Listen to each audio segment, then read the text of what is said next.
రామ్ ఈ అనంతపురం జిల్లా నాకు ఎంతో పవిత్రమైంది. సంత్ సేవాలాల్ మహారాజ్ ఈ జిల్లాలోనే పుట్టారు. ఆయన గుడి ఉన్నది మీకు అందరికీ తెలుసు. ఏఐబిఎస్ఎస్ స్థాపకుల్లో ముఖ్యులు రంజిత్ నాయక్ గారు కూడా ఈ జిల్లా మనిషి.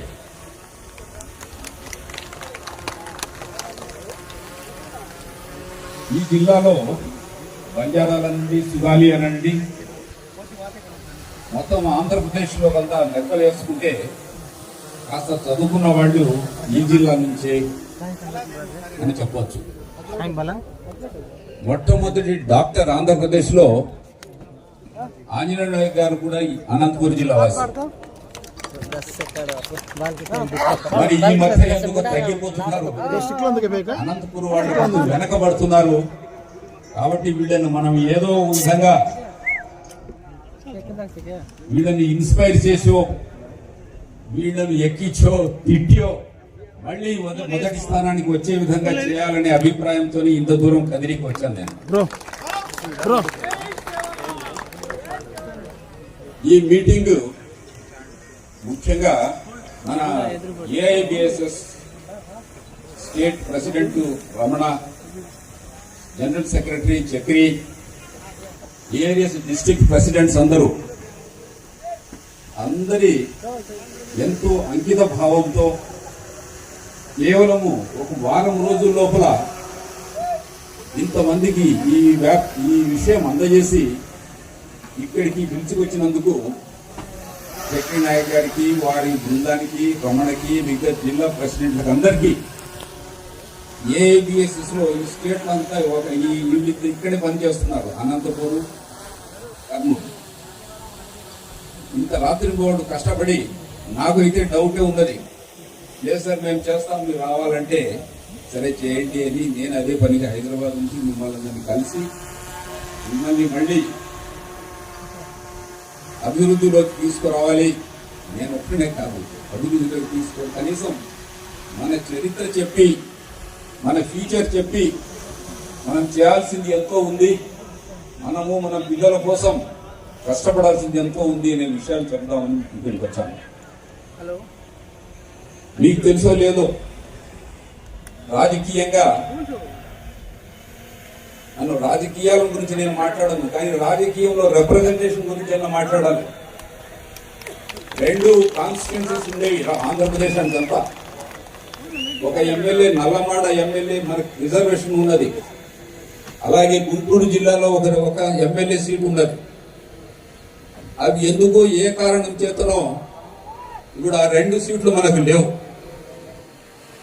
నేను ఏఐబిఎస్ఎస్ ద్వారా నా రిక్వెస్ట్ ఏంటంటే, ఇది ఎందుకు పోయినా ఈ 2 సీట్స్ దీన్ని మళ్ళీ తీసుకురావడానికి ఏమన్నా పాసిబిలిటీ ఉందా అనే విషయాన్ని ఏఐబిఎస్ఎస్ టేకప్ చేయాలని నేను కోరుకుంటున్నాను. కనీసం 1-2 ఎమ్మెల్యేలు ఉంటే ఈ లంబాడీసీ, సుగాడీసీకి ఒక రిప్రజెంటేటివ్ ఉంటారని నాకు.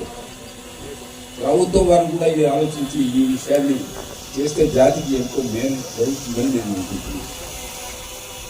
రెండో విషయం, మనమందరము సంత్ సేవాలాల్ గారి తర్వాత మన తిరుపతిలో మఠం ఉంది, హాతీరామ్జీ మఠం. అది లంబాడాలదని, సుగాలీలదని మీకు తెలిసిన వాళ్ళతో మీ తాత ముత్తాతలు కూడా అక్కడికి వెళ్ళి भेंट चढ़ाव से करंगत सर वो पीसा से आपने गोरेरज पीसा वो पीसा दिली को जाग से अब उनको खजा रहे सर.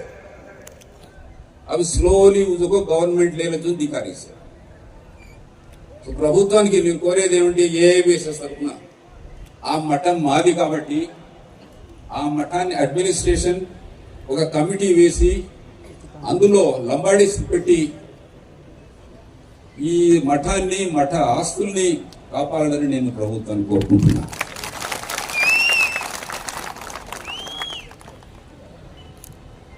మరి ఇంకొక విషయం, మనం వృత్తి, ఉద్యోగం, చదువుల్లో మనం చాలా వెనుకబడి ఉన్నాం. ప్రభుత్వం వాళ్ళ కృషి ఉంది, నేను కాదనటం లేదు. కానీ బంజారాలను సపరేట్ గా ఈ తాండాలను అభివృద్ధి చేయాలంటే వేరే విలేజెస్ తో వేరే స్కీమ్స్ తో కలిసి పెడితే వీళ్ళకు లాస్ట్ లో ఉంటాడు. ఎవడు తక్కువ మాట్లాడుతాడో మీకు తెలుసు, వాడిని లెక్క పట్టించుకోరు. ఎవడు గట్టిగా మాట్లాడతాడు వానికి ఏదో ఇచ్చి పంపిస్తారు. అలాగే జరిగి ఇప్పుడు తాండాలను ఎవడు పట్టించుకోవటం లేదు. అందుకు కర్ణాటక రాష్ట్రంలో లాగా తాండా డెవలప్మెంట్ కార్పొరేషన్ అని తాండా వాళ్ళనే పెట్టి ఒక కార్పొరేషన్ దానికి ఒక ఫండ్స్ ఇస్తే తాండాలు వాటి ఇన్ఫ్రాస్ట్రక్చర్ పెరుగుతుంది, పిల్లలు జీవనం కూడా మెరుగవుతుందని నా అభిప్రాయం. అందుకనే ఈ ప్రభుత్వం వారు దయచేసి ఈ తాండా డెవలప్మెంట్ కార్పొరేషన్ ఆల్రెడీ పక్క స్టేట్ లో చేసి ఉన్నారు కాబట్టి, కర్ణాటకలో చేస్తున్నారు కాబట్టి అలాంటిది ఏం చేయాలని నేను ప్రభుత్వాన్ని విజ్ఞప్తి చేస్తున్నాను. ఇది సరే, మనం ప్రభుత్వాన్ని అది చేయండి ఇది చేయండి అని అడగటం మామూలే. ప్రతి మీటింగ్లో పెట్టి సరే మేము దీన్ని రాజకీయంగా చేయలేదు, రాజకీయానికి అతీతంగా మీటింగ్ పెట్టాం కాబట్టి